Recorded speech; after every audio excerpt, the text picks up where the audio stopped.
In CBAS, you can open a database in a variety of modes depending on your specific needs. To begin, select Database, followed by Open Database. The first choice is Editor mode.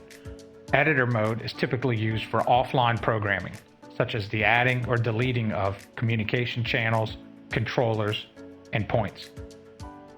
When you select Editor mode, you will next pick your database name, and CBAS will open your database in Editor mode. You can quickly identify this mode by noting the red title bar at the top along with the words Editor mode.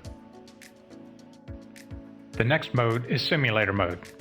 In Simulator mode, CBAS will simulate connections to the hardware devices, allowing you to test sequences and logic programming in an offline virtual environment.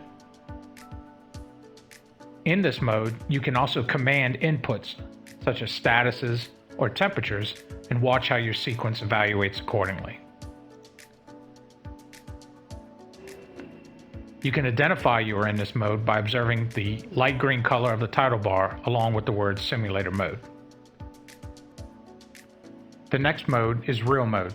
In Real mode, the database will be in a live, online configuration, and communications with hardware will be established. This is the mode that most systems will spend the majority of their time in. Select the database name, and your database will now be opened in Real mode. You can identify this mode by the blue title bar at the top. The next mode is Remote GW, or Remote Graphical Workstation. For this example, we will be using a basic GW connection.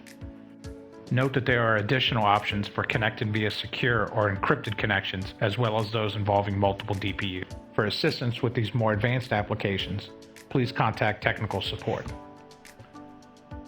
Once you select Remote GW, you will enter the IP address of the DPU.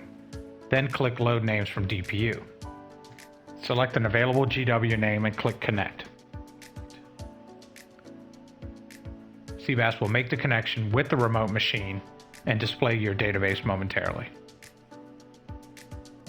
Note that much like Real mode, you can identify GW mode by observing the blue title bar at the top.